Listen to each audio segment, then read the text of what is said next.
do a little skidder driving today, just because we're going up on top of this hill to get these last 3 trees. We got the new injector line put on this just a bit ago. Quick, easy deal. Mike's getting the ladder off the trailer there.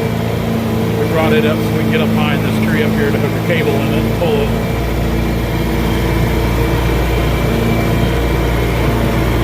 Kenny's putting his saw on the skid steer. His knee's been bothering him the last day or two. He kind of tweaked it up here cutting, so rather than try to climb up that hill with the saw, he's just going to put it in there, drive up the skid steer. We're going to make the boys walk out.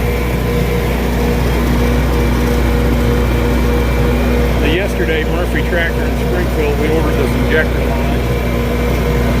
There's 2 options for an injector line. Of course, they have all the serial numbers for my machine. Naturally, they get in the wrong injector line.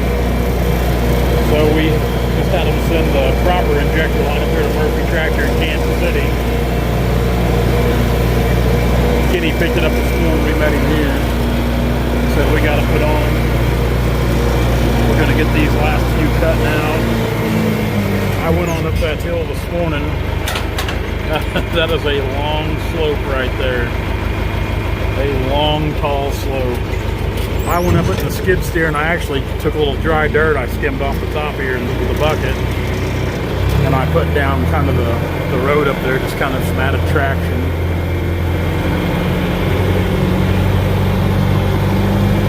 As steep as it is, I didn't want Cahill or Mike trying to go up through there. I don't think they would have any trouble, but it's just the fact that it'd be a little quicker if I do it.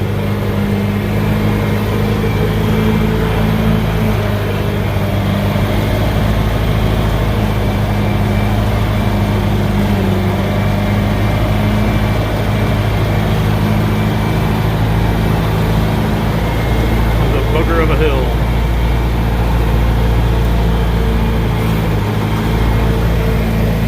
Below this pond dam here.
Back down here.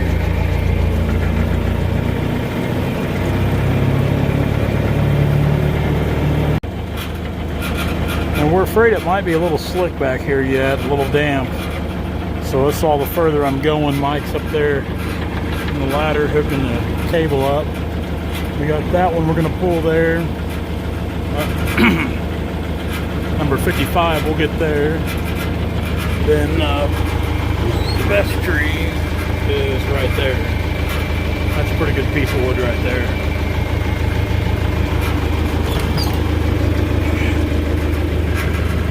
I need to put one of those little inclinometers,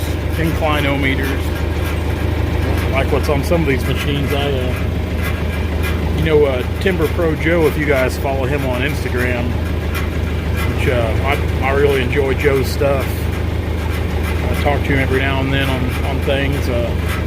I really enjoy watching what that Timber Pro, that 745 TL he runs will do. And I think I got that right, don't I, Joe? 745, it might be a 755. Either way, I'm always impressed with how that thing will climb and what it'll do.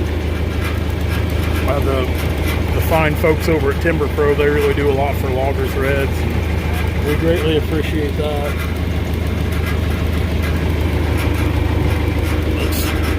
up here.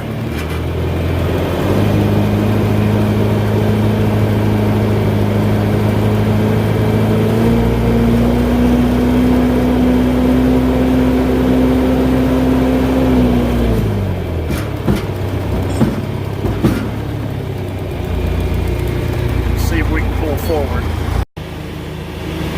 We're tightened up. We pulled up a little bit just to get out of the range. This little elm here behind us. It looks like it's dead. It might hit that and bust back on us, but hopefully we can get this down without a hitch. I'm probably going to put the camera down when I go to pull, just because we're pretty sidely anyway. I don't know what you guys can see or what you can't see back there.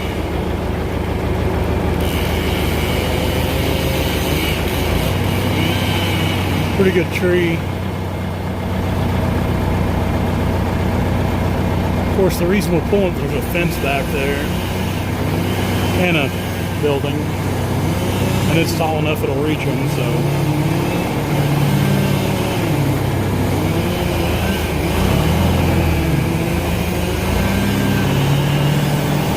Sorry if I'm moving the camera. I'll try to hold it as still as I can.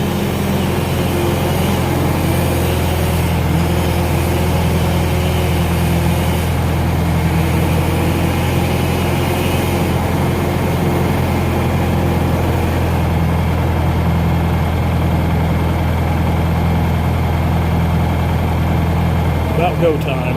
Here we go.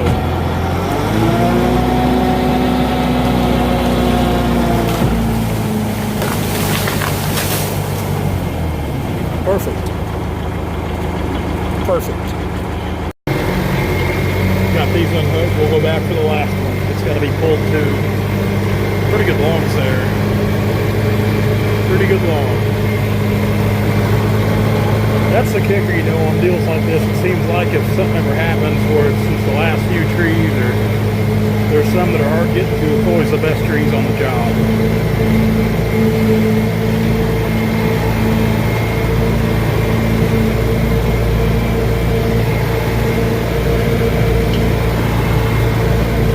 I was hoping the truck would come today to load out, because I've got to feed that truck logs. If we can get some more sun like this, hopefully we can get him to back right through the gate where Kenny's truck's sitting down there. But there's a low-hanging power line in the way. It goes from the shop to the house. It will be, I think he can get under it all right with the truck and loader. But I know he couldn't load right out there by it, so that's why I'm hoping it dries and he can back right up in there with the pup, and we can shovel and feed him right there, and I can windrow these logs up. Because by the time we get these other few out, there's going to be about 8,500 feet for this, you know, those two out and this other one. So there'll be a good little mess of logs here for him.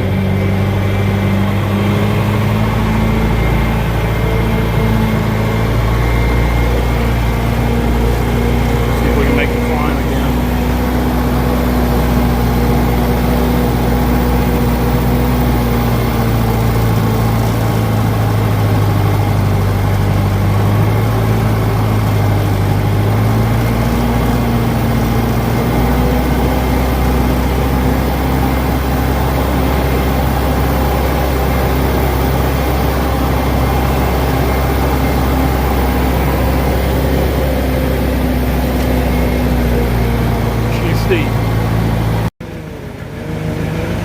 Now pulling trees and pushing trees, probably pushing more so than pulling, especially if you got a cutter back there.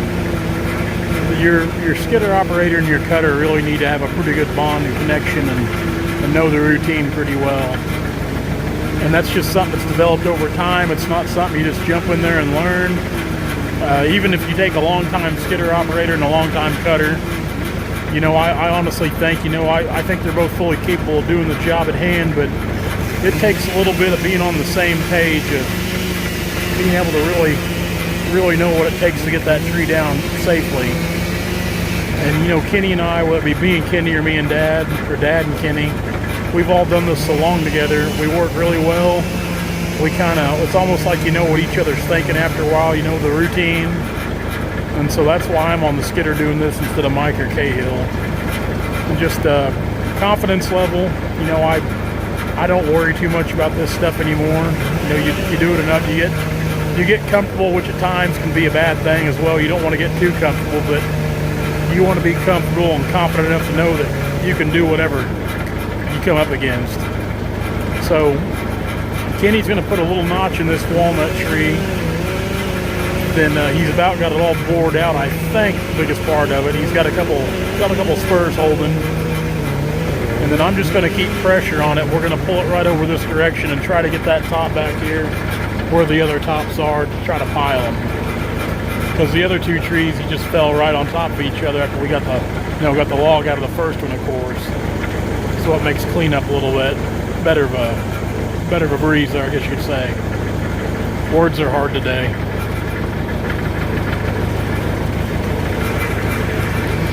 I apologize for the shaking. The skitter's shaking here, and I'm trying to concentrate and watch this and get film for you guys at the same time. So there he goes, got his notch out there. Not too much of a notch. No hinge. There's no hinge on any of these walnut. We always get asked a lot of questions about why we don't hinge walnut trees. You just don't do it. Some guys do, and to each their own, but we don't. We want all that good stump wood to be intact and undisturbed. And when you lay out a good set of logs, they don't want to see any fiber pull on those good veneer logs. They want to see a good flat stump on them, which is why spur cutting them is such a great deal. Good way to control the fall and kind of control the tree as well.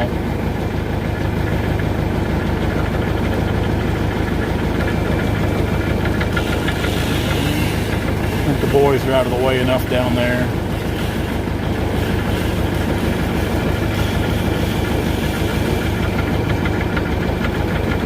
And after this, we're going to load the skidder up and get it down to Warrensburg, Missouri. Be ready to cut there tomorrow. And next week we'll be in Ottawa, Kansas.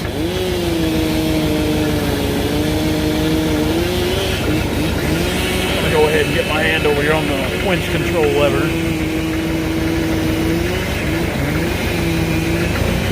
Throttle up a little.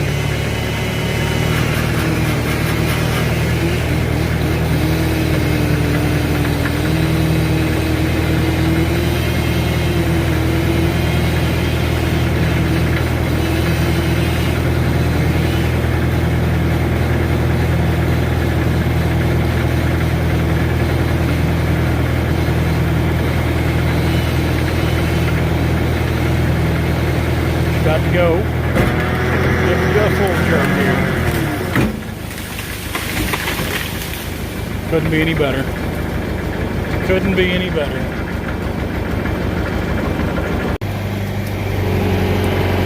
Big boy coming out. Drop the load. Drop the side loop.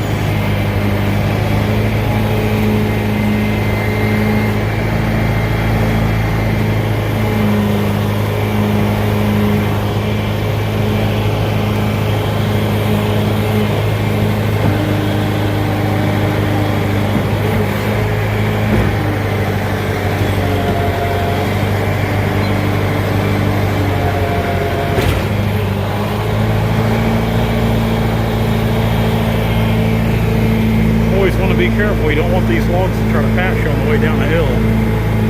If they start to, you better drop your load fast. You have to release the spool on the cable. These big ones like this, you get enough force, they'll just turn you right over. I always keep my grip blade pretty low when I'm working on uneven ground. I get down here and I'll raise it back up.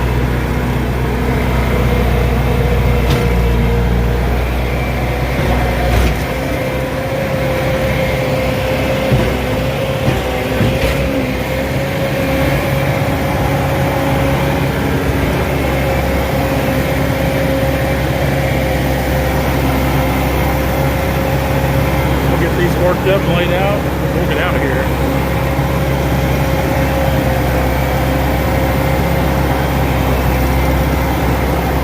Hey guys, if you like what you see, be sure to like, comment, and subscribe to our channel for all of our latest videos.